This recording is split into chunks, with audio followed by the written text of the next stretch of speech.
What's up, everyone? It's time for another story. Before we dive in, make sure to hit the like button and subscribe to the channel. Don't forget to turn on notifications so you don't miss any updates, and leave a comment on which manhwas you'd like to see here. Let's go. Today's story has quite an interesting start. Once a typical simp, our protagonist Lin Xin's life takes a drastic turn when he is abandoned and inherits a divine financial system, something that, unfortunately, is highly unlikely to happen in real life. And it all starts with a staggering 1 trillion yuan. But there's a catch. He can only spend this fortune on women. Honestly, I don't see a downside so far. Bound by this bizarre rule, Lin Xin is forced to take an unconventional and thrilling path to wealth and power, transforming from a mere simp into a legendary tycoon. The sequence of events in this guy's life is well structured, full of twists and exciting moments to watch. So, let's get started. The story begins with our protagonist, Lin Xin, happily celebrating 1 month of dating his girlfriend, Liu Chen. However, she abruptly breaks up with him to be with a wealthy guy who shows up in a Lamborghini, leaving Lin Xin behind and claiming that he's nothing more than a broke loser, unworthy of his now ex-girlfriend. Devastated by the situation, the protagonist struggles to understand how someone with a kind heart like himself could be abandoned just because of his financial status. Outraged at having been a pushover all these years and receiving no love in return, a counterattack system suddenly activates. In an instant, he is granted a golden card that makes him a trillionaire. Wish I had that kind of luck. However, there's a condition: he can only spend the money on women. Any personal expenses will be deducted from his actual money, which amounts to just 138 yuan. Determined to test the card, he heads to the shopping district, where he runs into Lu Yaxi, his ex-girlfriend's roommate. When he offers to buy her a cup of milk tea, she scoffs at the idea, saying he can't afford it, that a single cup of that tea is worth what he spends on food in 10 days. With impatient customers pushing them to hurry up, Lin Xin goes all out and buys all 180 remaining cups in the store. Shocked by his ability to pay, everyone watches as he tells the cashier to distribute the drinks to the crowd. Then, inviting Lu to help him spend money, Lin Xin follows her to look for things to buy.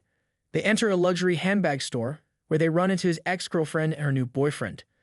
Liu, assuming that Lin Xin still hasn't moved on, tells him to forget about her, claiming that he only brought her friend along to make her jealous. Her current boyfriend, agreeing that Lin Xin is still just a poor guy, is left speechless when Lin buys every handbag in the store. Next level flexing right there. Shocked by Lin's 11 million yuan shopping spree, Liu's boyfriend insists that he is simply a low-key rich guy. But then his supposed real partner appears and slaps him across the face after catching him with another woman. Desperate, he pleads for forgiveness, claiming that Liu seduced him first. His furious partner, unimpressed, demands that he slap himself as an apology, and he obeys. Now humiliated, Liu tries running back to her ex-boyfriend, but Lin rejects her without a second thought. She storms off, crying. Meanwhile, Liu, overwhelmed by Lin's kindness, offers to repay him with her body, raising her favorability with the protagonist even more. Skillfully dodging her advances, Lin is then dragged into a clothing store, where Liu picks out expensive outfits for him. She dresses him in luxurious clothes, revealing his true charm to everyone in the store. At that moment, Liu realizes that Lin Xin is a hidden gem. Deciding to invest in her relationship with him, she takes things a step further. Wish someone would invest in me like that. Arriving at her dorm, Liu is immediately greeted by her roommate Liu, who asks if she's doing okay after everything that happened at the shopping district. Appreciating the concern, Liu reassures her that she's fine, also expressing gratitude toward Lin for exposing Wang Xiao's true colors. Showing off the luxury handbag that Lin bought for her, Liu presents it to her friend, who pretends not to care. Meanwhile, at the men's dormitory, Lin runs into a few friends who are stunned by his new attire. Suspicious that the clothes might be fake and that Lin is just pretending to be rich, they casually bring up what happened between him and his ex, Liu. Suggesting that Lin should join live streaming platforms where female streamers reward top donators, one of them tries to get him involved. However, Lin simply thanks them and moves on, leaving them all puzzled, convinced that he must be dealing with some serious issues. Back in his room, Lin installs the streaming app they mentioned, setting his username as Broke Boy. He quickly comes across the streamer Chacha, the same one his friends talked about earlier.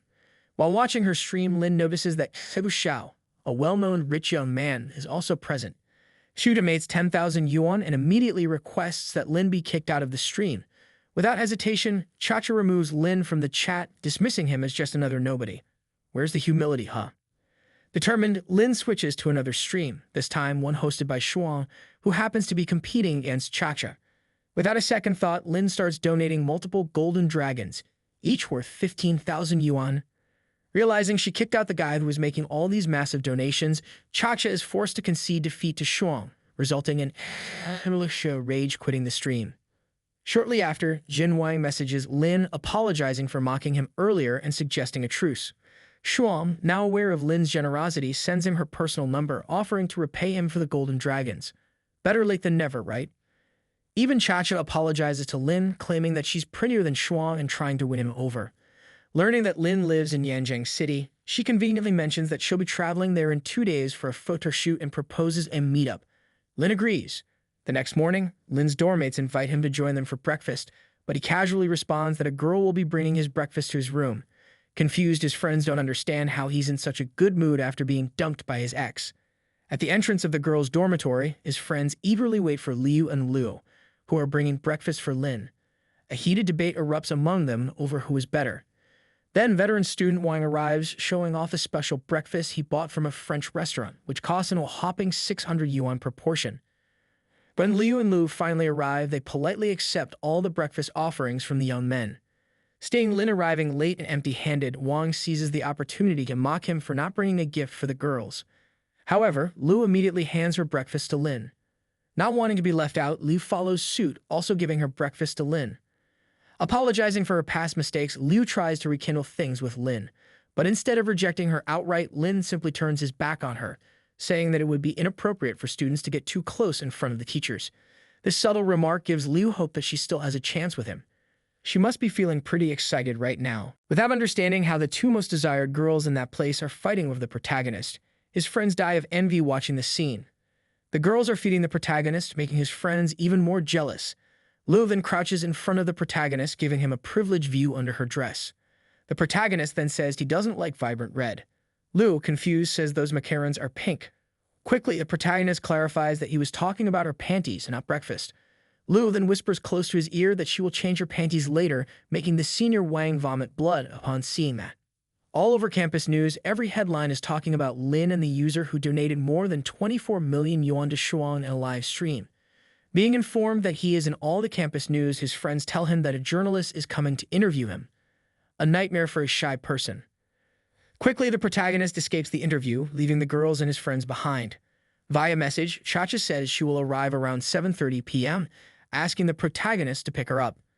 Arriving at the airport, the protagonist finds a fan insisting on taking Chacha home, scaring the young woman.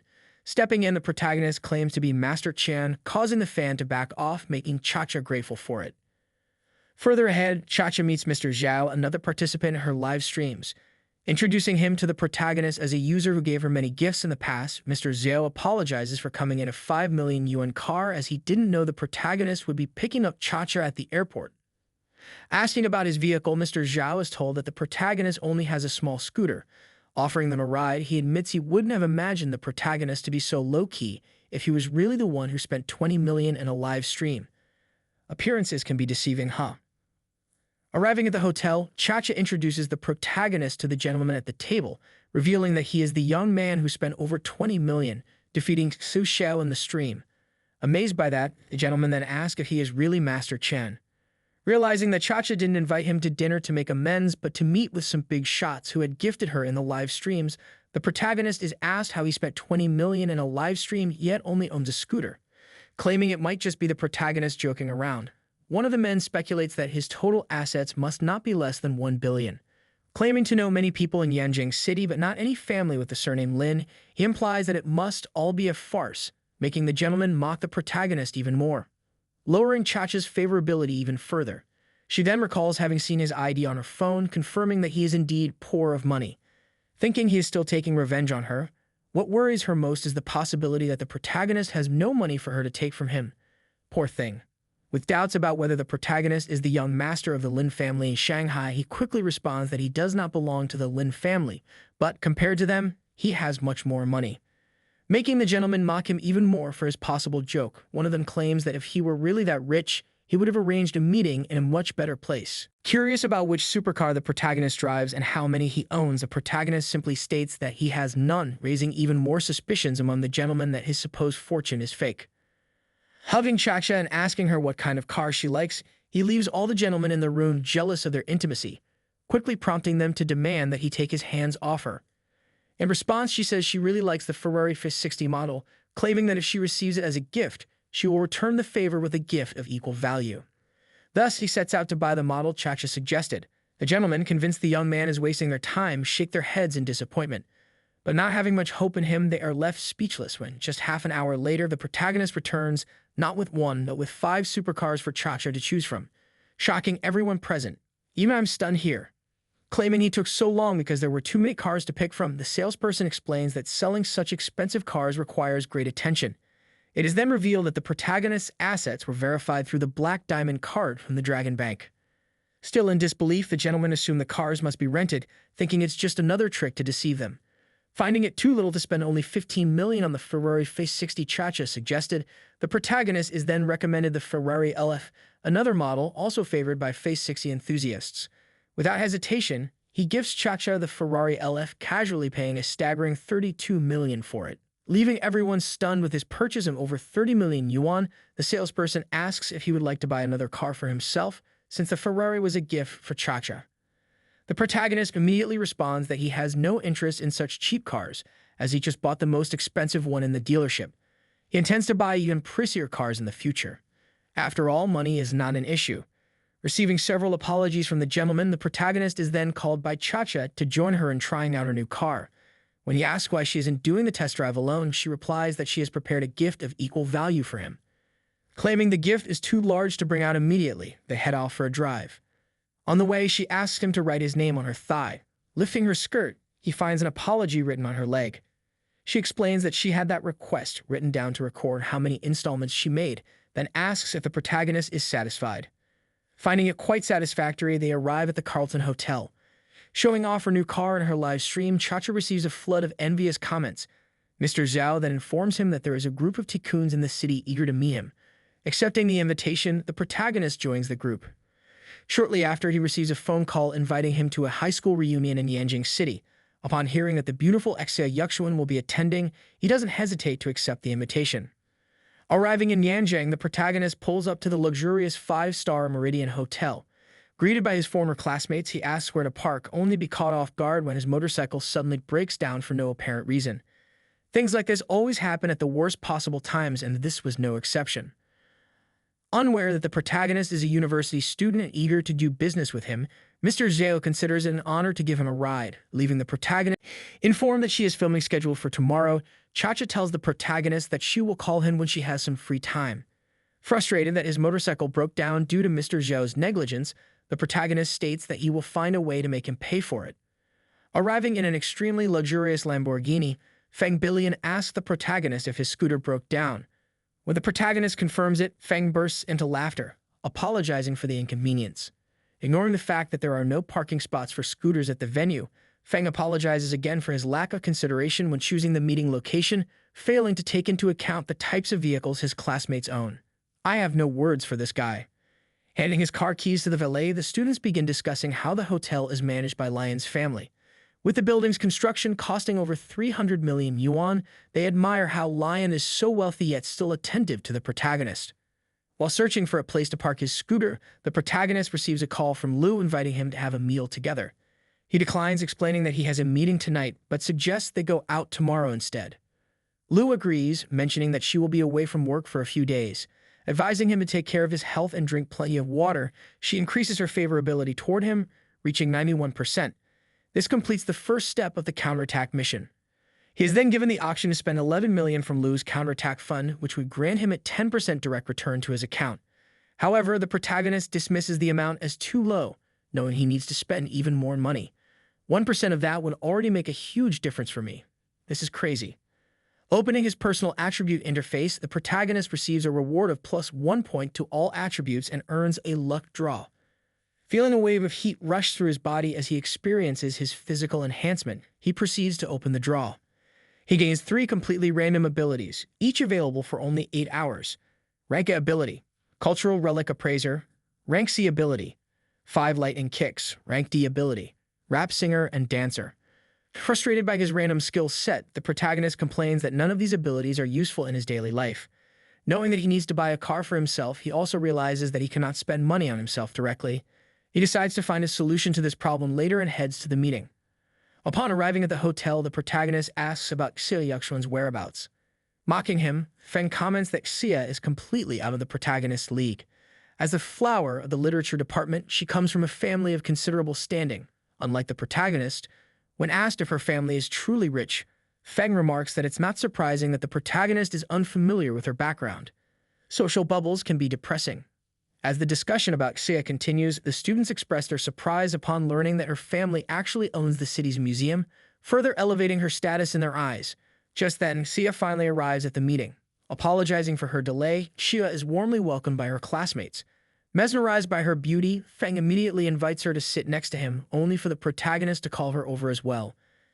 To everyone's shock, Xia chooses to sit beside the protagonist, addressing him by name. Amazed that she still remembers his name, the protagonist receives an unexpected response. Xia states that she remembers all of her classmates' names. This initiates a counterattack mission. The room is left in stunned silence at the protagonist's boldness in calling Xia over. Meanwhile, Feng seethes with rage at the scene unfolding before him. In an attempt to humiliate the protagonist, Feng asks him about the girlfriend he pursued for 3 years during college, wondering why he didn't bring her to the meeting. When the protagonist replies that they broke up after those 3 years, no one believes him. 3 years is no joke, huh? Accusing him of lying just to impress Xia, his classmates refuse to believe that he could have turned into a heartbreaker after college. Insisting that he's just stating facts, the protagonist watches as his favorability with Xia drops into the negative. Turning to Xia, Feng asks if she has an interest in art and cultural relics, boasting about purchasing a Fitch painting from a collector in Shanghai. He then invites her to take a closer look at it. As they walk toward the painting, Feng places a hand on the protagonist's shoulder, calling him nothing more than a frog. He then warns that if the protagonist dares to get close to Xia again, he'll make sure he never gets a job in Jiang City after graduation. Claiming that Xia doesn't truly understand how much he cherishes this painting, Feng mentions that another auction featuring similar works is happening soon. Surprised that she never knew about Feng's interest in Renaissance artists, Xia expresses her desire to examine the painting more closely. Seizing the moment, the protagonist declares his deep admiration for the works of the great Fitch and suggests they appreciate the painting together, then activates his cultural relic appraisal ability. Gaudi sharp, that's the way to go. Sensing another chance to humiliate him, Feng readily agrees. Skeptical of the protagonist's supposed knowledge, he asks for his opinion on the artwork. With his ability now in effect, the protagonist immediately states that the painting is a fake. Listing precise details to support his claim, he laments the fact that Feng has been tricked into purchasing a counterfeit. Stunned by the audacity, Feng accuses him of being just another internet amateur, capable of deceiving uninformed people with his half-baked expertise. However, Xia, an avid admirer of Fitch, confirms that the painting is indeed fake. Curious about how he obtains such professional knowledge, Xia asks the protagonist. He explains that since childhood he was deeply disturbed by how many of his country's cultural treasures had been stolen by foreign nations. This drove him to study relic and art appraisal extensively, with the ultimate goal of buying back every lost artifact and returning them home. Brilliant move, I must say. His response draws laughter from their classmates, but Xia looks at him with newfound interest. Reminiscing that she, too, had many unrealistic dreams as a child, she returns to her seat, right beside the protagonist. Watching this unfold, Feng seethes with rage. As high-quality dishes arrive at the table, impressing everyone present, Feng announces that they were specially prepared by a Michelin 3-star chef. However, when the protagonist's plate is served, he receives nothing but a piece of bread and pumpkin slices. Feigning concern, Feng offers to have the dish replaced if the protagonist dislikes it, but reminds him that the chef's cuisine is incredibly delicate, meaning that no dish is prepared in less than 2 hours. Bragging that it was worth the wait to enjoy such exquisite dishes, Feng remarks that he wouldn't want to sing karaoke on an empty stomach, trying yet again to impress Xia.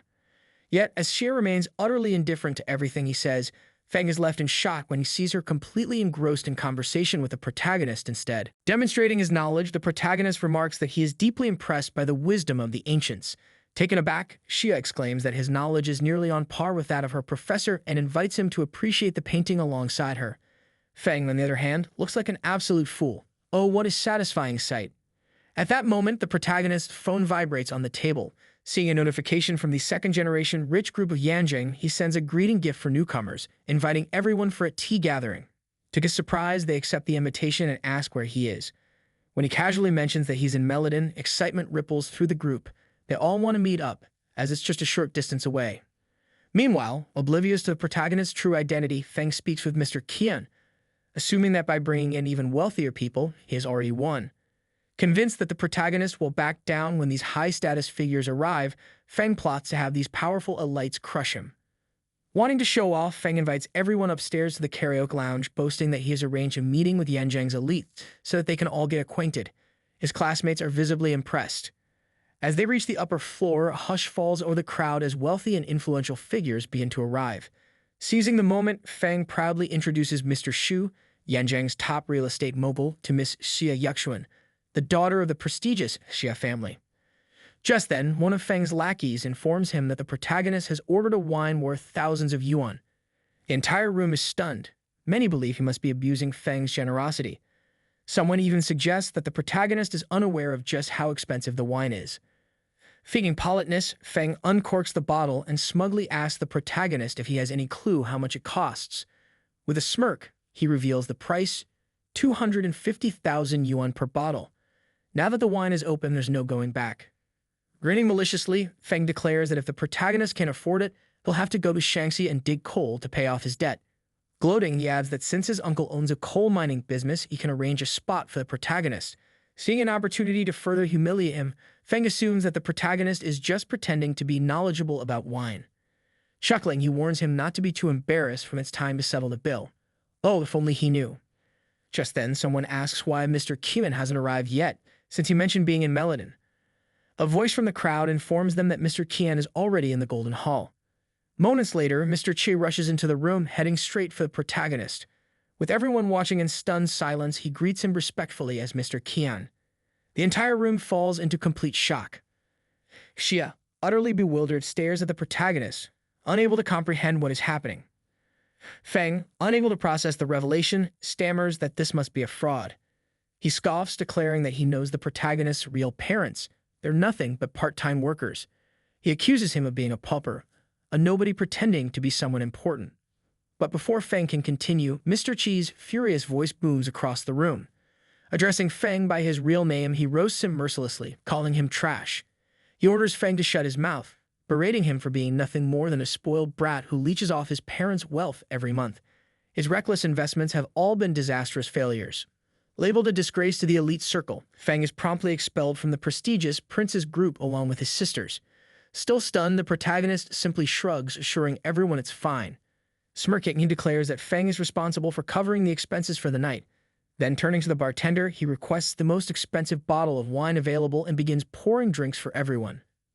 The room erupts into cheers as people drink to their heart's content, while Feng collapses onto the floor in despair, tears streaming down his face. Now that's a plot twist worth watching. After the gathering, the wealthy attendees express their gratitude to the protagonist for inviting them. Xia is the first to take her leave, surprising everyone with her discretion.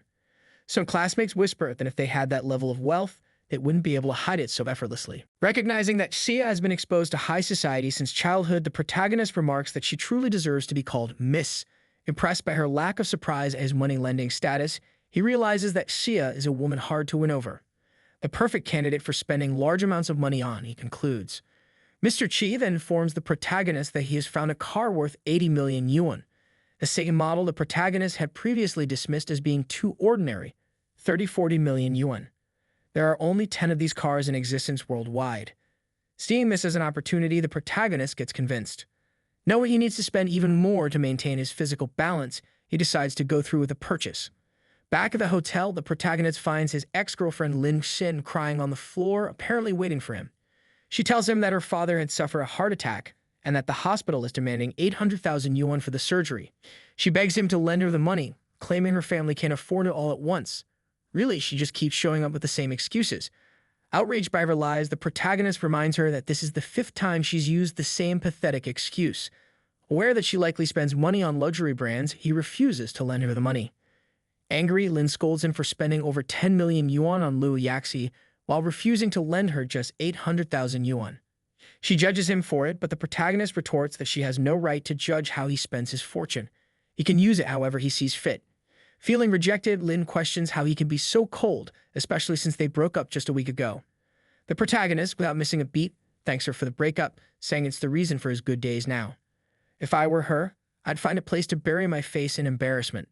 Leaving her behind, he mentions he has a dinner appointment tomorrow and needs to sleep, making it clear he doesn't want to continue the conversation. Lin asks him not to be so cold, but her words only further damage her standing with him.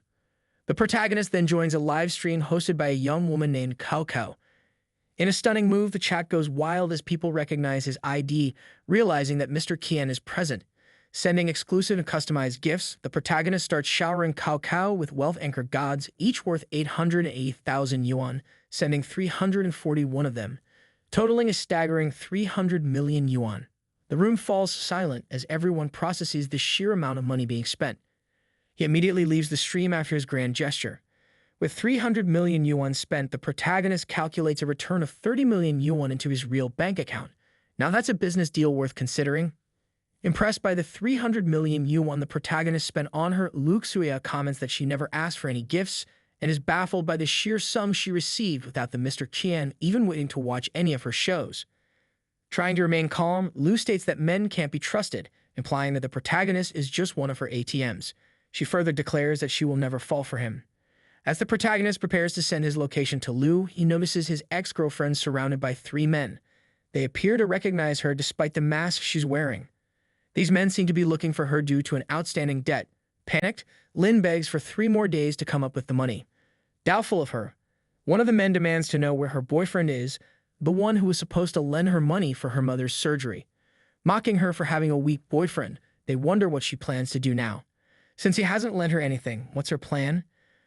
Feeling pressured, Lin begins to fear for what might happen. One of the men suggests that she might have to sell her body to pay them back.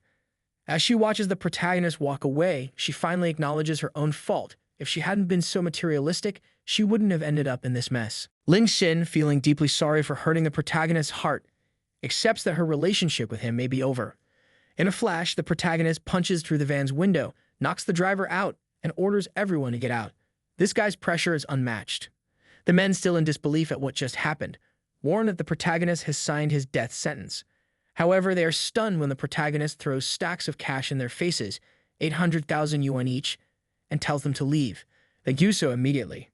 After a brief apology from Lin Xin, the protagonist tells her that if she truly wants to apologize, she should stop chasing after him from now on and leave him in peace. Lin Xin understands that she's no longer good enough for him and vows to make up for the damage she caused over the last 3 years. Regret only hits when you hit rock bottom, though sometimes that's the way it goes. In a taxi, the driver asks the protagonist if he enjoys watching live streams. The protagonist replies that he's just looking for some gifts. The driver mentions that he watches streams too, particularly on Leopard's Teeth app, but notes that it's all about the magnate Mr. Qian, who recently gave over 300 million yuan to a host. Thinking the protagonist is just a regular viewer, the driver advises him to be careful with these streams and not let the presenters fool him. However, when the driver hears that the presenters have been getting 100 million yuan from Mr. Qian, he suddenly realizes that the protagonist might be the magnate himself. Arriving at the agreed location, the protagonist heads straight to find Lu, who quickly emerges from a hotel beside him. Pulling him to her room, Lu mentions that the protagonist spent 3 years of his life dedicated to his ex-girlfriend Liu, with no reward in return. Surprised by how much money he spent on Liu without asking for anything, Lu confesses she's had a few relationships while away, though she was careful. Understanding Lu's intentions, the protagonist is confident that her impression of him is at 91%, which is enough for her to fall for him. Forgetting this detail, the protagonist only cares about the cash back from completing his counterattack. Knowing that he won't reject her if she's interested in him, the protagonist takes action, grabbing Lu's chest, lying her on the bed and kissing her neck. Concerned about their clothes, Lu then tells him to take everything off. She's quite the forward one. In the middle of things, the protagonist hears the voice of his friend Zhou, pleading for a girl to stay. Zhu then gets slapped in front of a crowd outside the hotel. Furious at his persistence, the girl warns that if he keeps this up, the entire school will know about it by tomorrow. The protagonist decides to intervene and helps his friend. Arriving with Lu, Zhu is shocked to learn that Lu invited the protagonist for dinner. He quickly tells the protagonist to go ahead and deal with the situation. Continuing the conversation, Zhao explains that he was watching a movie when his girlfriend asked him to buy a set of anti-wrinkle creams worth more than 8,000 yuan. When he said he didn't have the money, her attitude completely changed. She stopped watching the movie and left without saying where she was going. Lu points out that Zhao's ex is now with a rich man and Zhao can't believe she would betray him. He claims the rumors in their group are never wrong and insists that they find this wealthy man. The protagonist suggests that Zhu call his ex and tell her that he plans to buy her some cosmetics and gifts. By doing so, he'll unmask the true identity of the man she's with. The masks always fall eventually. Lion, deeply worried, is questioned by his companion about his distress. He reflects on how close he came to being expelled from the prince group by the protagonist and how his life has become a living hell.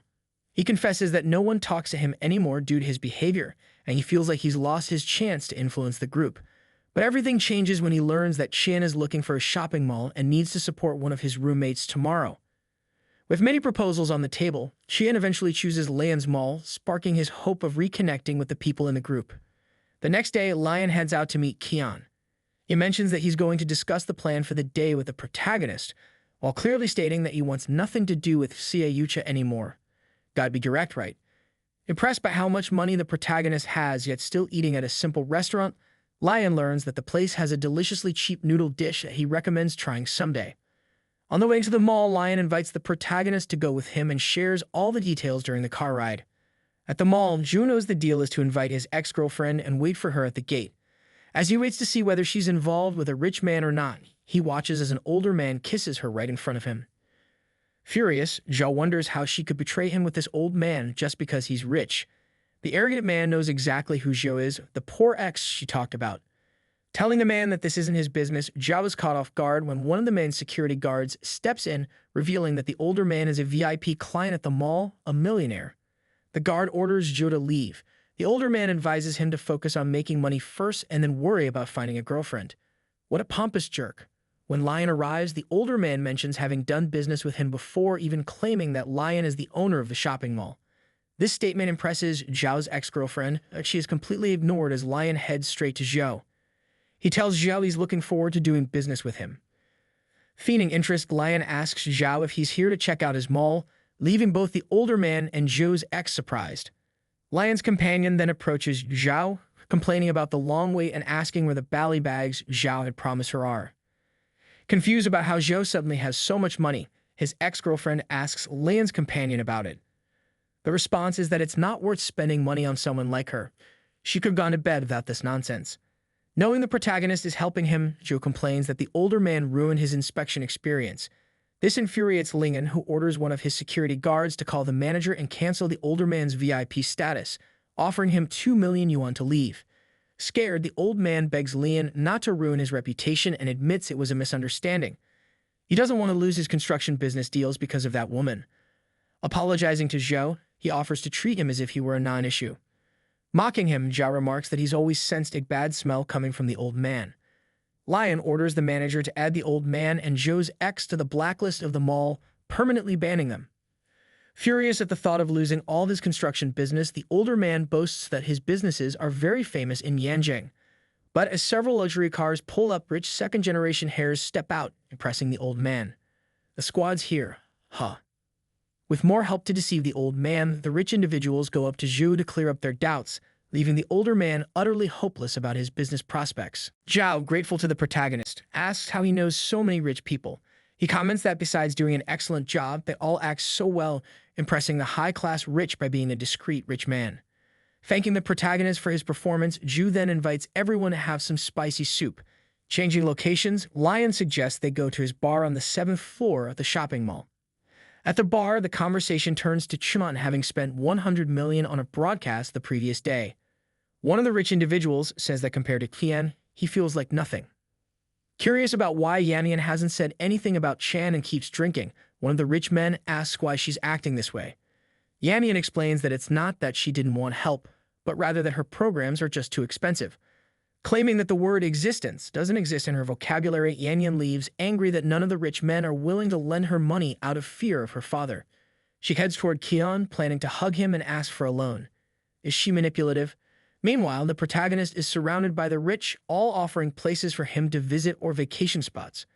Quickly, the protagonist replies that he'd rather spend money than play games. Yannian overhears this and questions him about it, asking if he really enjoys spending money.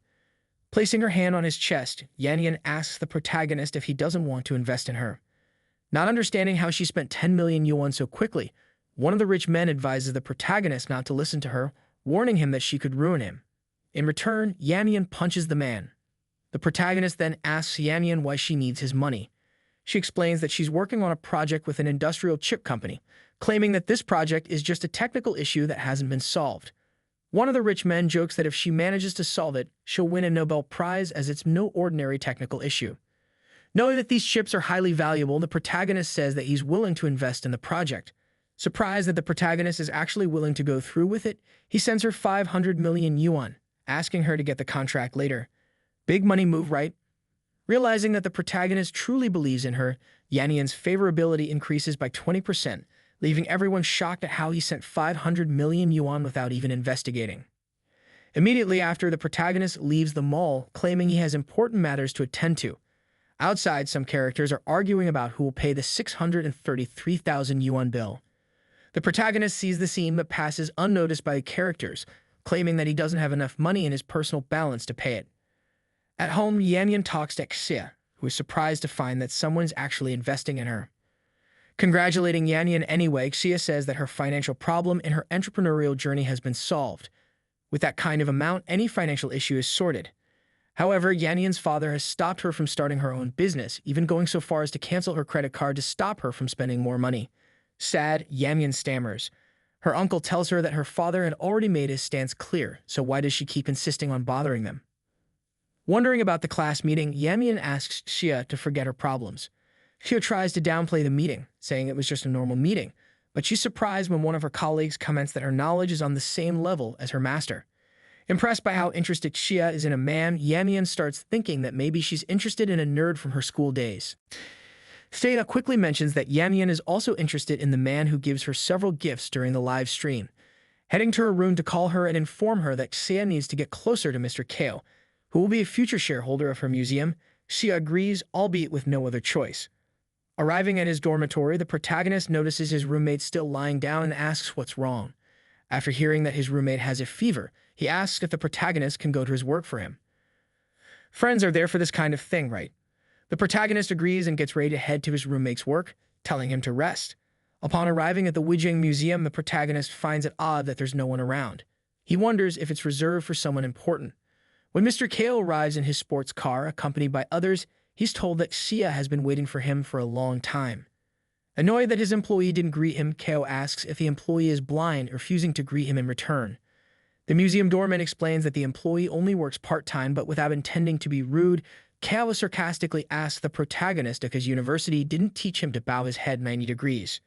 The protagonist responds by saying that in university, the professors didn't teach about sex.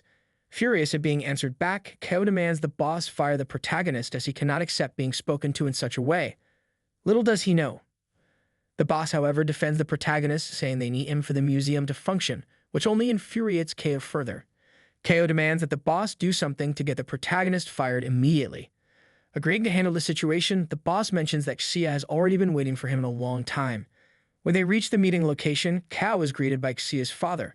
Xia is tasked with showing Kao the treasure of the municipality, and she must ensure the agreement is made. Xia explains that the painting they are presenting is the calligraphy of the poet God from the Tang dynasty, claiming that the full poem contains over 200 characters. As Xia continues explaining the painting, Kao places his right arm over her shoulders, surprising her and making her immediately ask why he did that. Something fishy is going on for sure. Kao admits that he can't resist her beauty, stating that he cannot hide the fact that he wants to have sex with her. Xia quickly responds, saying that Kao was not interested in the relics, but rather in her. Xia then tells him that as long as he understands something about these relics, he will realize that they cannot be measured by money. Mocking her for thinking she's living in a fairy tale, Kao tells Xia to face reality and shows her how things really work. Kao offers 600 million at the shopping mall with one condition. He wants to marry his daughter. He forces Xia's parents to tell the truth. The museum hasn't made a profit in 2 years and is facing bankruptcy. He claims that Kao isn't here for investments but to buy the museum. Kao tells Xia's father that his daughter's life will prosper even more once they marry, stating that he is the last hope for buying the museum. Furious at her parents, Xia demands to know why they are doing this. Realizing that most of the cultural relics will be bought by merchants and collectors at a much lower price on the black market, Xia reflects on how she grew up in this museum, learning about the precious items there only to see that the rich just want to profit from the relics. For the sake of her parents and the museum, Xia agrees to the sale of the museum. It's then explained that once the contract is signed by both parties, it becomes legally binding and cannot be altered immediately. Xia's parents, finding Mr. Ko quite generous, expressed no opinion, saying he will be very happy to marry their daughter. People sure. With only Xia's signature remaining to finalize the sale, the protagonist unexpectedly arrives at the meeting, claiming to know that someone there is looking to buy the museum. Enraged at seeing the young man again, Cao orders the security guards to remove him from the meeting. The museum manager responds that, at that time, there was only one guard, himself. After a failed attempt to kick the protagonist, Cao is surprised when the protagonist slaps him across the face, knocking 2 teeth out of his mouth. Threatening to report him for daring to strike him, the protagonist walks over to Xia, wiping away her tears. Xia's parents ask if she knows the young man. Xia answers that he is a classmate, to which her father comments that at his age, the protagonist should focus on his studies instead of working as a security guard. Ripping up the contract in front of everyone, the protagonist declares that he will buy the museum for 1 billion yuan. Laughing in his face, Kao says that he'll eat feces if the protagonist actually has 1 billion yuan. Let's see when he pulls out the cash. When questioned by her parents, she admits she doesn't know if her classmate is rich, leaving everyone there intrigued. Mr. Ko calls Kangzi, calling the protagonist an idiot and saying he's just playing around at the museum. Kao orders Kangzi to remove the protagonist immediately, with help from one of his thugs. Xia's father then tells the protagonist that if he can prove he has 1 billion yuan to buy the museum, it will be sold to him. Otherwise, the museum and Xia will stay with Mr. Kao. Handing him the contract and seeing it was only meant to sell his daughter, the protagonist is threatened by Kao, who warns that his people will soon arrive and won't leave until they've broken all his bones. Realizing the complexity of the situation, the protagonist understands the power of the cultural relic's significance. He asks to alter some details in the contract, stating he will pay 1 billion yuan only for the museum, not including the artifacts. Now that's a smart move. Explaining how important the artifacts are to Xia, the protagonist says that no amount of money can buy them as they are invaluable. Meanwhile, he will become the largest shareholder of the museum, and all decision-making rights will be in his hands. That's a cool move to witness. Claiming that Xia will remain the museum's owner, as she signed the contract, the protagonist says that if the issue is money, they are free to contact him. The museum is then bought for 1 billion yuan. When Xia asks the protagonist why he's helping her family, he explains that, as he mentioned during the meeting, he plans to bring all the relics back to China. Disbelieving that he actually spent 1 billion yuan just to show off, Kao invites the protagonist to participate in an auction in Japan next month, claiming that each item will be worth 1 billion yuan. This makes the protagonist agree to attend. Let's see what real money looks like. Leaving the museum, Kao is asked if he still believes he can defeat the protagonist. Accepting his defeat, Kao admits that the protagonist is no ordinary person. It's not every day someone pulls out billions of yuan instantly to close a deal. Calling Mr. Kao, Kameda asks if the museum purchase was a success. Apologizing to him, Kao explains that things were going well until a brat showed up and ruined his deal. Having convinced the protagonist to attend the auction next month, Kao says that he will make the protagonist apologize personally to Mr. Kameda. With the contract signed, the protagonist becomes the largest and only shareholder of the Wujing Museum. Xia's parents invite him to a dinner at the Howard Marriott Hotel, but the protagonist declines, citing that he is on the night shift and cannot attend. This leaves Xia's parents completely stunned by his response. Now that's a hard invitation to refuse. Outside, Xia asks the protagonist if he is really going to the auction in Japan. He responds affirmatively, stating that he's not the type to play with words. Xia then asks if she can travel with him on the day of the auction. And hey folks, are you enjoying it so far? Don't forget to leave a like to support the channel and drop a comment about what you think. If you have any story suggestions, leave the title down below. I'm always keeping an eye out to bring the best stories. The next day, the protagonist mentions that he spent half the night talking with Xia, leaving him just watching her fall into a deep sleep. Worried about the protagonist's dark circles, Lu and his ex-girlfriend approach him. Lu says that lack of sleep is bad for his health and invites him to skip class and rest at her house for a bit. His ex-girlfriend responds to Lu, telling her to stop with these wild thoughts, claiming that class is more important. She then calls the protagonist to sit next to her. A little jealousy, I'd say. Indignant at seeing his ex-girlfriend hanging around him again, the protagonist says he remembers every word she said, and she begs for his love, not caring if he's rich or not. All she wants is to have him back. Trying to start over, his ex tries to give him an origami, but he rejects it, leaving her behind. The professor then asks everyone to return to their seats as the class is about to start. After class, Lu invites the protagonist again to go rest at her house. His ex-girlfriend remarks that Lu is not even his girlfriend, so she has no right to invite him. This creates an awkward atmosphere between the two. Claiming to have an unusual relationship with the protagonist, Lu says she will take good care of him, unlike his ex who didn't know how to take care of him when they were together. Finding it absurd, his ex says that they only had a little argument and that he even helped her last time, giving her hope that he still cared for her. Poor thing, huh? Lu then responds that the protagonist has a sense of justice. If there were cats and dogs hurt on the side of the road, he would help them. However, as the saying goes, a good horse doesn't turn its back. Finding it all boring, everyone is shocked when Chacha speeds by in her luxury car among the students, causing the protagonist to fall directly into her lap. Now, that's what I call a strategy. Worried that the protagonist might have gotten hurt, Chacha tells him he can keep his head resting in her lap for a bit. This scene leaves everyone stunned, unable to understand how the protagonist went from being a dog licker to getting involved with rich women. They're all incredibly jealous of him. Furious, his ex says that once these women find out the protagonist is rich, they will all flock to him. Lu asks the ex if she regrets treating Ling Xin that way, knowing she can't even afford him anymore, telling her not to praise herself too much, since she was also replaced by someone younger and possibly richer than Lu and herself. The ex says that if the protagonist wants a mistress, it can be anyone, but not Lu. Knowing these girls can't compare to her, Lu says she has a deep connection with the protagonist, which makes his ex even more furious. Curious about what Lu did with the protagonist, the ex furiously asks her. Here comes another wave of pointless jealousy. Mocking her, Lu says she won't say anything and walks away, leaving her ex frustrated. Having known all of the protagonist's likes after dating him for 3 years, his ex starts plotting to win him back. Seeing that his ex's favorability has reached 90%, the protagonist concludes the first stage of his counterattack, and an additional 8,000 yuan is added to his personal bank account, reflecting the total amount spent on his ex. As a reward, all of the protagonist's attributes were raised to level 3, with increases in strength, agility, intelligence, and physical improvement, which the protagonist found amazing.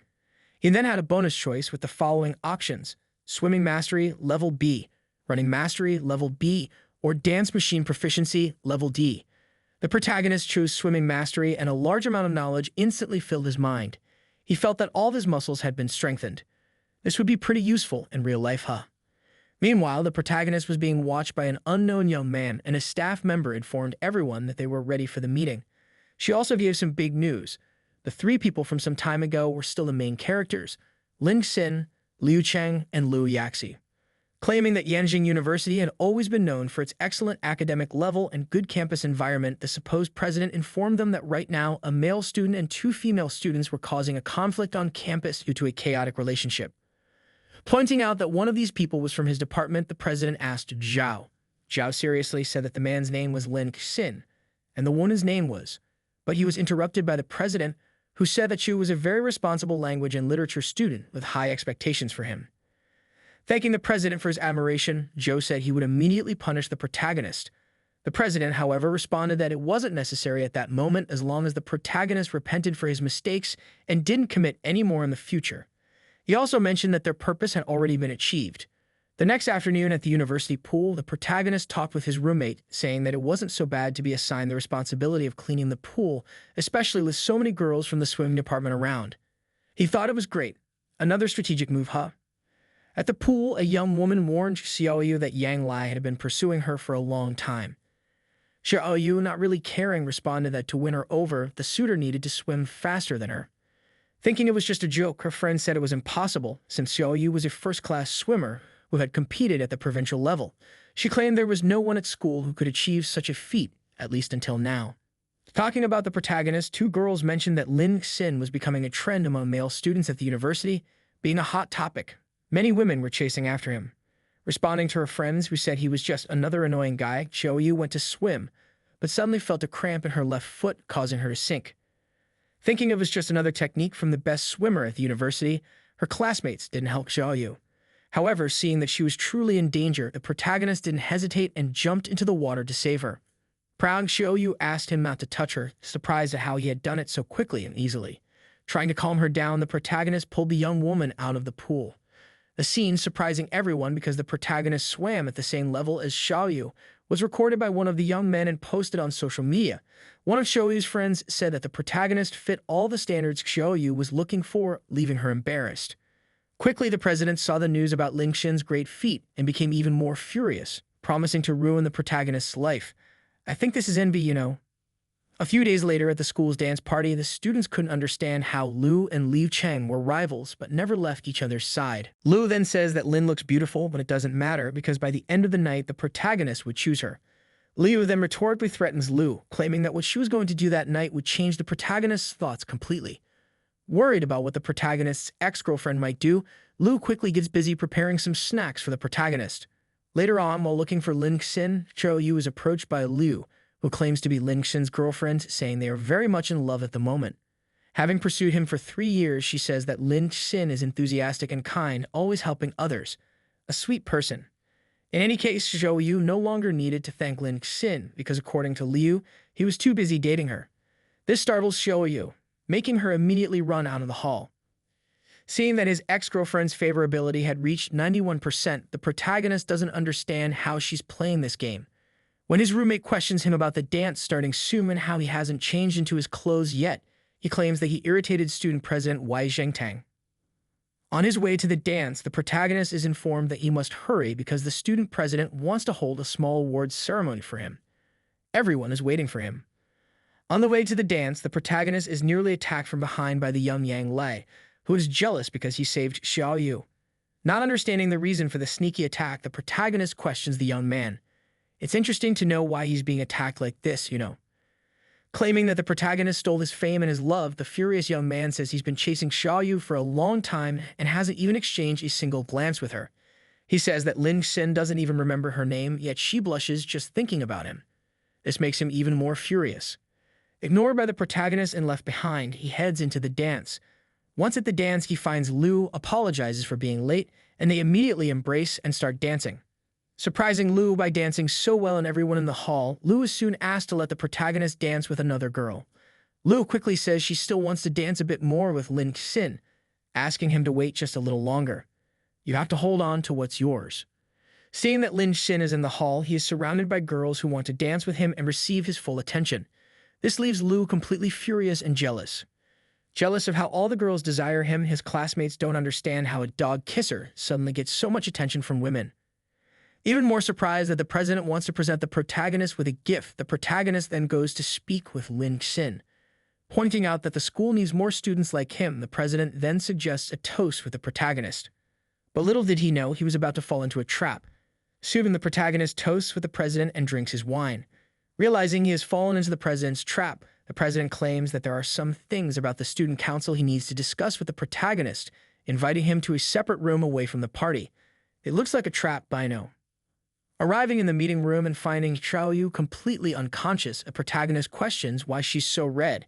He soon collapses as well after his cup was sabotaged by the president. Knowing that using this image would destroy the protagonist's reputation, the president then returns to the hall to begin the awards ceremony. Knowing that they won't be able to resist each other after being sabotaged by the president, he then shows the scene to everyone in the hall. Shocked by the explicit nature of the scene, they deduce that the protagonist has always been poor in spirit.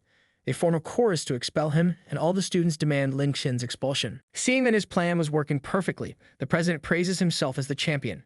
He is surprised by Lin Xin, who claims to have just returned from the bathroom. Confused by the demand for the expulsion of a student, the protagonist asks the president who the student is. Startled to see Lin Xin and leaving everyone in the hall confused, the protagonist asks the president what happened to make him look so frightened. With a trump card up his sleeve, the protagonist claims to know all about his malicious plan to ruin his reputation. A bit obvious, but it has its merit. Realizing that the young man in the meeting room isn't Lin Xin, but rather Yang Lai, the protagonist's body detects the love potion, which automatically detoxifies in with the passive skill level 3 detoxification. Escaping from the trap, the protagonist places Xiao Yu in the women's restroom to keep her safe from any of the president's thugs. He then heads outside and finds Yang Lai still dazed. Taking advantage of the situation, he drags him to the meeting room, covering him with a mannequin to make him think it's Xiao Yu. Then, everyone believes it's him. Seeing that horrifying scene of Yang Lei with the mannequin, the president claims it's all a lie, saying he saw the protagonist fall on top of her when he was brought into the meeting room. This leaves everyone in the hall stunned as they discover his terrible plan.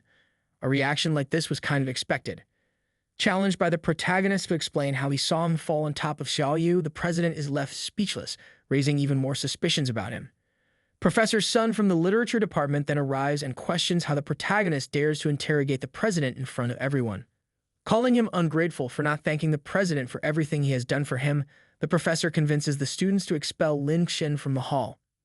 Knowing that the professor and the students are on his side, the president takes advantage of the situation and tells the protagonist that he has no chance against him.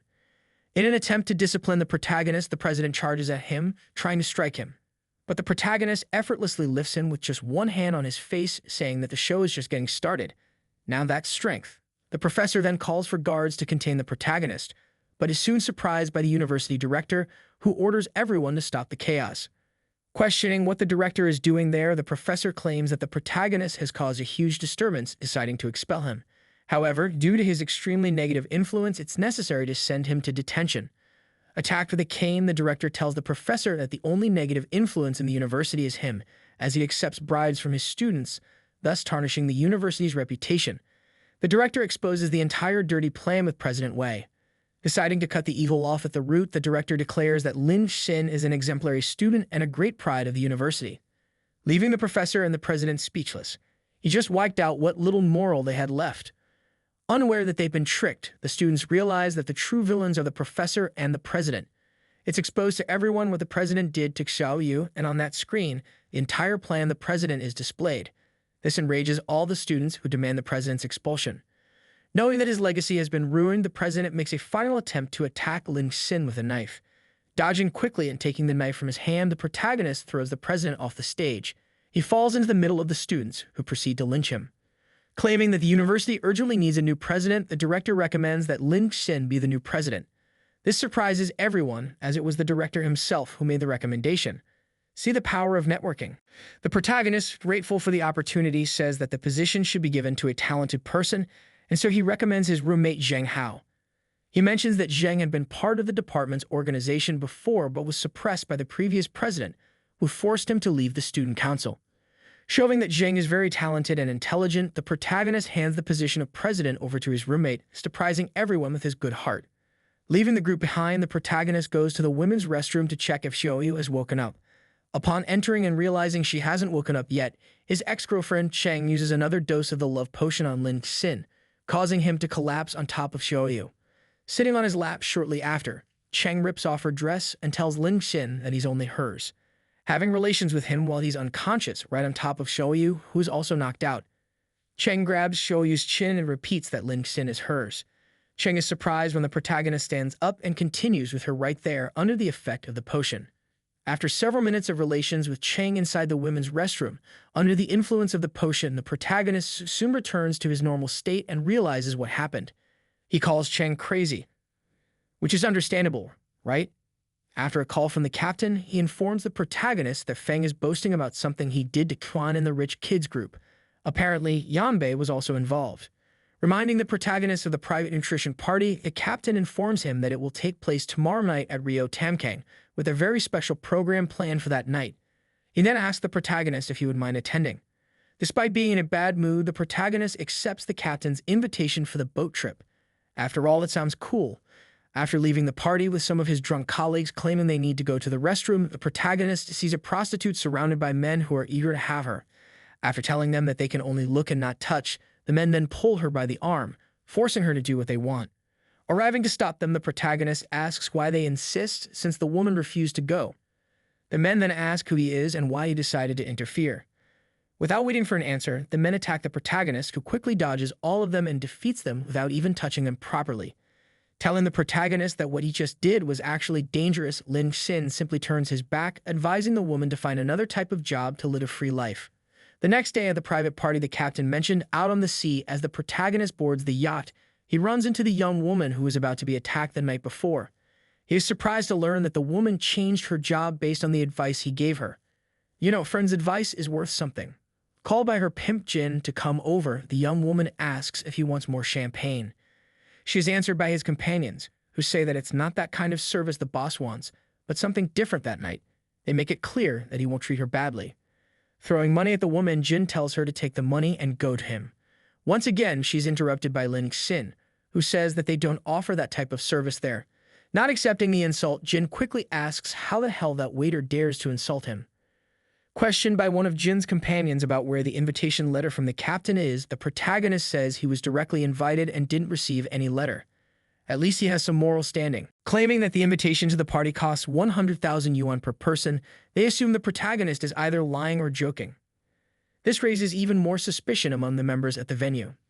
Not wanting to know how or why the protagonist ended up on the yacht, Jin demands that the protagonist kneels to admit his mistakes or else his legs will be broken before being thrown into the sea. Jin then threatens both Lin Xin and the waitress. However, he makes it clear that the way he wants the waitress to kneel is completely different, laughing with a lascivious tone. He then threatens to show both of them how the rich people's game rules work. The protagonist says he will call the captain to confirm the story. When he finds that the captain's phone line is busy, everyone laughs at him. One of Jin's companions then suggests that if the protagonist buys the entire yacht, it will all kneel before him. Jin agrees with his companion, saying that if he buys it, he can stay for the night. The protagonist then asks one of the waitresses to call their captain. When he arrives, Jin tells the captain that the young man wants to buy his yacht, causing the captain to doubt as even Jin couldn't afford it. The price is so absurd, which ironically for him is nothing. The protagonist then reveals an exclusive Dragon Bank card, which one of the girls thinks might be fake. Captain Zhang shows the protagonist that the total price of the yacht is 800 million yuan, claiming that he only needs to sign the papers since he insists on buying the boat. The captain then asks the protagonist to sign and swipe his card to finalize the deal. If he can afford it, he should leave immediately. The protagonist surprises everyone by saying that he won't be signing the contract, but rather, the waitress will. He asks for her name, and upon hearing it, he says that the yacht will be a gift for Shen Adam. He then approves the 800 million yuan purchase in front of everyone.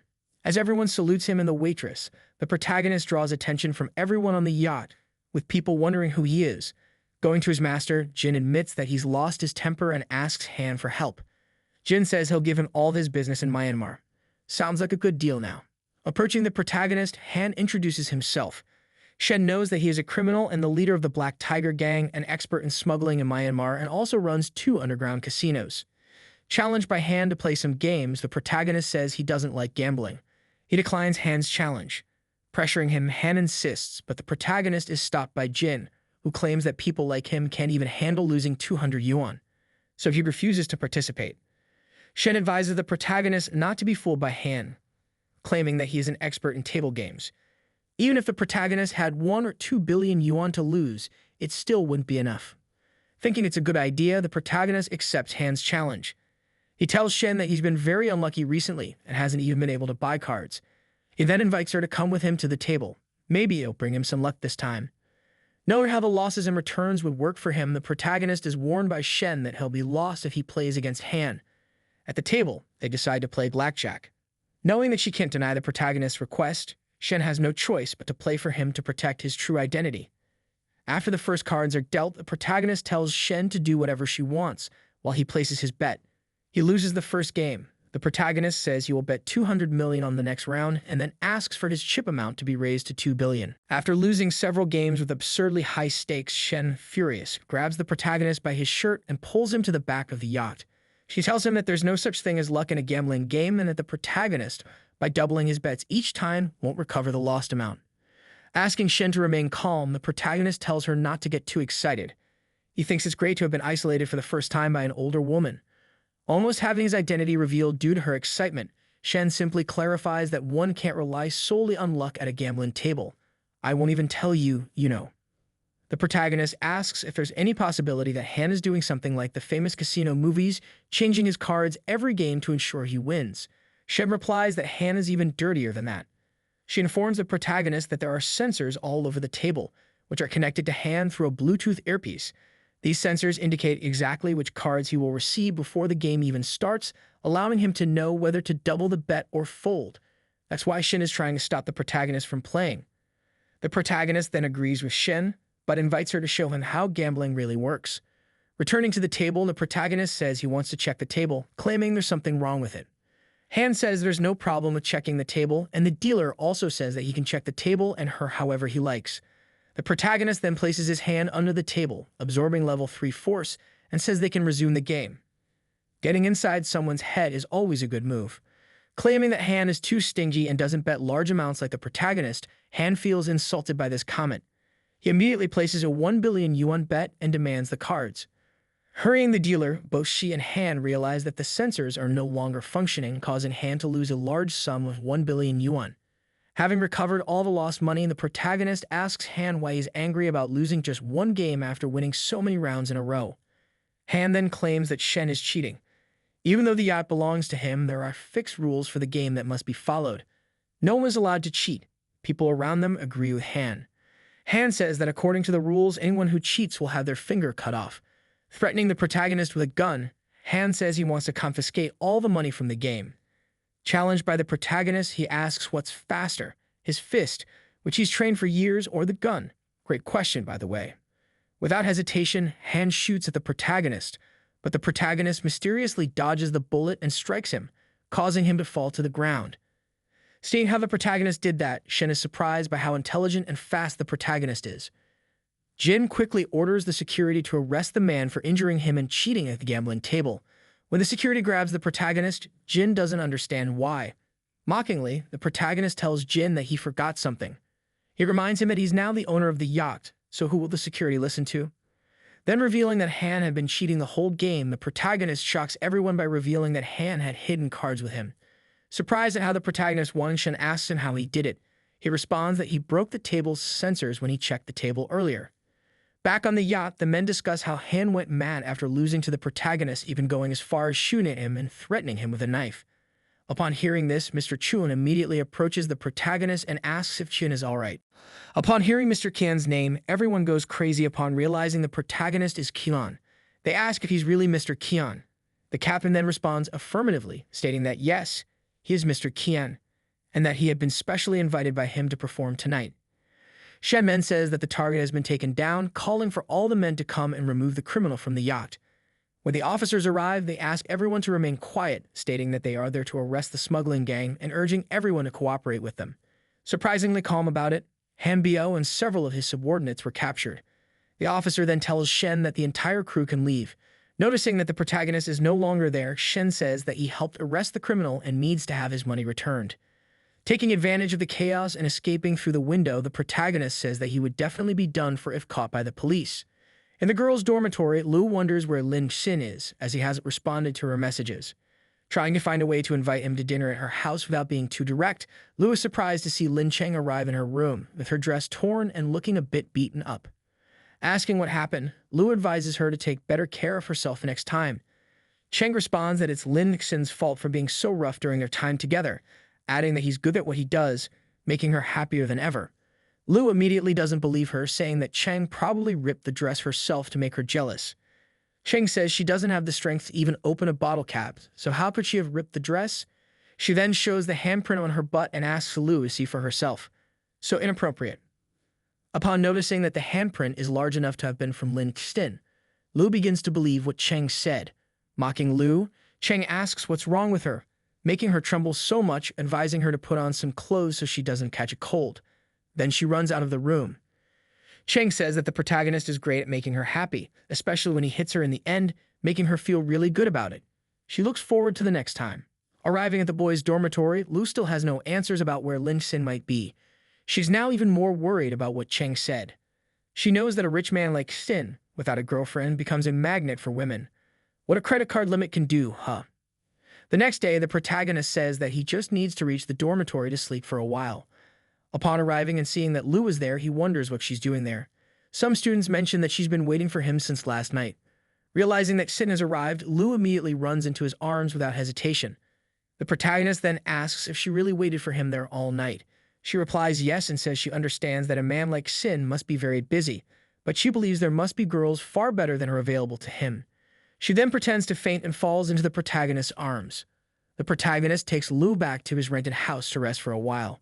Grateful for being taken back, Lu says that Xin is such a kind man and asks him to stay, claiming that he must be tired from working all night. Lu offers to give him a massage to help him relax. She never misses an opportunity. Stating that Lu is truly an extraordinary girl, the protagonist agrees to the massage, asking her if she knows how to do it. She responds that she does and asks him to relax while she takes care of everything. Seeing how Lu knows how to give a massage, the protagonist finds it wonderful.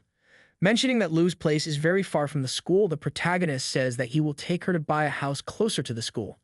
Grateful for his kindness, Lu says she loves him and gives him a kiss on the cheek. Her favorability toward him increases to 95%. With specific movements, Lu says that from that day on, she will give the protagonist a massage every day. Mockingly, Lu sends a message to Cheng saying that Sin is going to buy a house for her.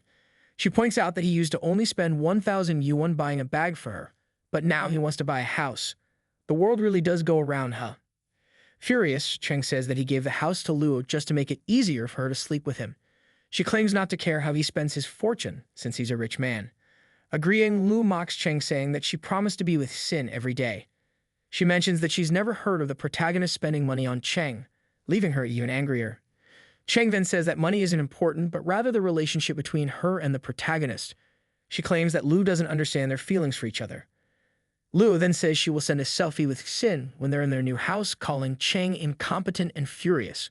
That afternoon, the protagonist wakes up excited after receiving a massage from Lu in the morning. Going to check who sent him messages, the protagonist realizes how everything has changed. Before, he used to send messages to the girls, but now it's the other way around. Knowing there are so many girls trying to counterattack, he doesn't know how to handle them all. Seeing that the car he ordered has arrived, he says he's free that afternoon and goes to see if the car looks as good in person as it did in the photos. Arriving at the Yanjiang conference show, the protagonist claims it's a big car show. Angry after Mr. Chi put the car the protagonist was going to buy in an advertisement, Sin says that Mr. Chi is a thief.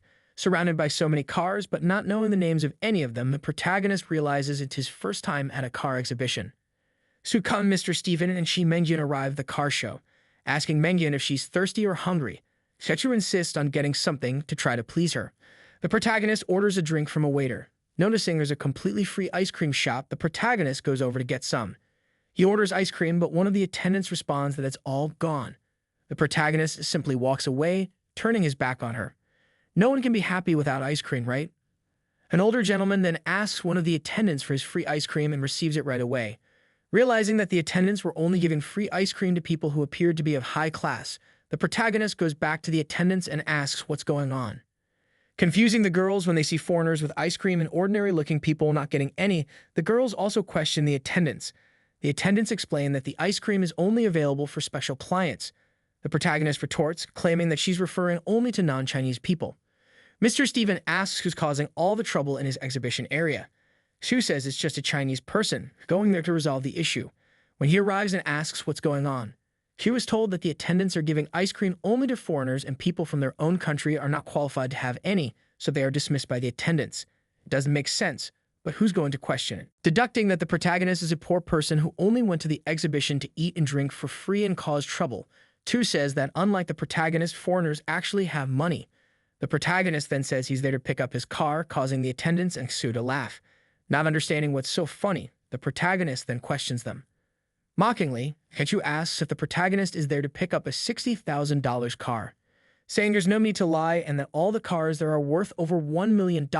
Some people tell them to remove the protagonist because he's just a beggar who entered to eat, drink, and cause trouble. Those who always judge by appearance end up with egg on their faces at least once in their lives, showing one of the only 5 VIP Fire Diamond cards, which can only be obtained by those who spend more than 10 million yuan at the exhibition and have assets of at least 1 billion yuan. The protagonist asks Xu if he can stop and listen to more people. After the attendants apologize, the protagonist says that they should apologize to all the homeless people who come to the car show. He quickly clarifies that all this commotion isn't about having money or not to buy cars. It's because they love foreigners. Claiming that the ice cream issue is trivial, one of the girls who was denied the ice cream says that the real issue is that they'll never learn to stand up again after kneeling for so long. Left behind, the manager doesn't know what to do about this, since the protagonist spoke the truth. Qi Mengjin, after spotting the protagonist, immediately runs to him, hugging him and saying he is very important to the exhibition. She informs him that he'll be in Suite C for the ribbon cutting later. After this completely unexpected approach, Menjin introduces herself as the younger sister of Mr. Chie, saying that she's heard her brother speak very well of him and admires him a lot. She's off to a good start. Indignant about that mysterious guy who suddenly appeared and received all of Menjin's attention, the manager is tasked with resolving the issue with the 2 waitresses. The manager then says that Steven's company is immediately firing the 2 part-time waitresses for daring to behave in that way toward the people who were there. Claiming it wasn't their fault, Menjin asks the protagonist if he wants her to call security to remove the waitresses. The protagonist quickly says there's no need, just dismiss the waitresses so they can leave, so the waitresses are dismissed. One of the men at the exhibition says he's never heard of Mr. Qian, but is surprised to see Mr. Chi's sister take the initiative to approach a man. Shu then realizes it was the protagonist who humiliated him in the live broadcast and can't believe he came there to take Menjin away. Realizing it's Mr. Kian, people start gathering around him, saying they admire him. Going over to Mr. Steven, Kazu says the matter was handled very smoothly, then comments that he didn't expect the person who caused the commotion to reveal themselves as a mysterious, wealthy second-generation president. He points out that Kian has been very popular lately, which is not exactly a lie. Pointing out that he's intentionally doing this to affect Mr. Steven's sales, Mr. Steven goes to the protagonist and says he's heard that Kian likes to spend money like water, but feels that sounds fake. He then claims he's part of the Ponzi scheme. Not knowing what this so-called scheme is, the protagonist is told by Mengjin that it's a scam invented by a foreign swindler. It's basically a white wolf with empty hands who defrauds people of their investments. Knowing all that nonsense, the protagonist says that only foreigners have such stupid ideas. Assuming the protagonist is part of the scheme, Stephen claims this is what the protagonist has been doing, deceiving rich people into investing. Making it clear to everyone that Qian is a swindler, they get scared by this so-called truth. Masks always fall here, apparently. Menjin then asks Stephen if he has any proof the protagonist is truly a swindler. If not, he shouldn't slander Mr. Kian. Stephen says that if that's the case, then he should prove to the protagonist that he's not a liar. Mocking the protagonist says that all this nonsense made him sleepy, going to drink some water to refresh himself. Knowing he can't deal with the protagonist, Stephen then claims that the three girls whose ice cream was denied by the former waitresses are also working for the protagonist, deceiving people. Pressuring one of the girls to tell the truth or he'll call security to have her removed from the exhibition immediately. Stephen is interrupted by the protagonist, saying he managed to annoy him and that he will play his game. Stephen then proposes to the protagonist that if he's not a swindler, he should prove he has more money than him. Only then will he believe him. Otherwise, he'll announce to the entire city of Yanjiang that he's nothing more than a swindler. I have a feeling this guy is going to regret it too. Some gentlemen then claim that Stephen is one of the top 5 car dealers in Shanghai. He traveled to Yanjiang to promote the sale of the new bamboo car. They know the winner has already been decided and that this fake, rich, second-generation person can't be richer than Mr. Stephen. So the discussion is theoretically already won. Accepting the challenge, the protagonist says that if Stephen loses, he'll have to announce to the whole city of Yanjiang that he specializes in harvesting Chinese leeks. Then he asks Stephen if he's willing to play. Claiming the protagonist is just arrogant, Stephen randomly gives a $10 million car to a young man at the exhibition. Finding it unfair, Menjin says he's the owner of the company, so it's easy for him to give cars away. This argument is actually too true. Stephen asks if there's a problem with that. Since Mr. Qian doesn't have the money to buy them, why would he dare challenge him? The protagonist then gives a $20 million car to each of the 3 girls who were slandered and mentally hurt, totaling 60 million yuan. Surprising everyone present. Speechless, the girls don't know how to thank Mr. Qian. The protagonist quickly says not to take it personally since it's a competition, and he could never lose to a foreigner. Stephen then gives another rare $10 million car, asking if the protagonist still wants to continue playing. The protagonist then distributes millions in cars to women at the exhibition, leaving the dealership without cars priced above 10 million. Only 2 cars remain, which were given to Thomas, and all the other cars were given to passersby. Leaving Stephen speechless, the protagonist asks what happened for him to stop suddenly. He then asks if all the cars have been sold or if his cart is empty. Stephen then says he's about to give away the LP74 Lamborghini, a globally limited edition worth 40 million yuan. Alleging that Mr. Qian can't afford it, he asks how he plans to deal with it. Mengjin then tells Stephen that Qian has spent more money than him in the competition, so how dare he say he follows the rules. Stephen then claims he originally said that Qian should pay the same as him, not that he should spend all his money, pointing out that it's none of his business if the protagonist likes to spend. Little does he know. Doubting his capabilities, one of the men watching the dispute says that the protagonist is just a magnet who needs to be investigated by the department. There's no need to compete, as he knows a swindler could never get their hands on a limited edition. Going up to the limited edition Rolls-Royce Phantom, Stephen says that the car is only for display and not for sale. He then tells the protagonist to kneel and admit he's nothing but a swindler. To his surprise, Mr. Xie arrives. Xie then questions why the protagonist didn't inform everyone that the car was already on display. In front of everyone, she says that the exclusive Rolls-Royce car belongs to the protagonist. She placed the car for display to attract customers. Apologizing for this, she then proposes a test drive immediately. Now they're finally talking business. The protagonist says that the car will be a gift for Mengyun. He then buys the car for 80 million yuan, leaving everyone astonished by the absurd purchase, which is given away completely for free. Mr. Shi asks, embarrassed, if he's serious about gifting the card to his sister. Thanking him for being so kind, Menjin kisses the protagonist's cheek as a form of gratitude for the gift. Calling Steven to continue the game, the protagonist mocks him. Steven immediately says he's lost the competition, knowing he'll have a punishment to fulfill. Realizing that Kian is indeed a rich person and not a swindler, he admits he was wrong to doubt Mr. Kian's identity. Getting straight to the point, the protagonist pressures Steven, accusing him of being a capitalist who came to the city to make money off the people of China. Steven admits he's shameless. This leaves everyone there angry, demanding their money back.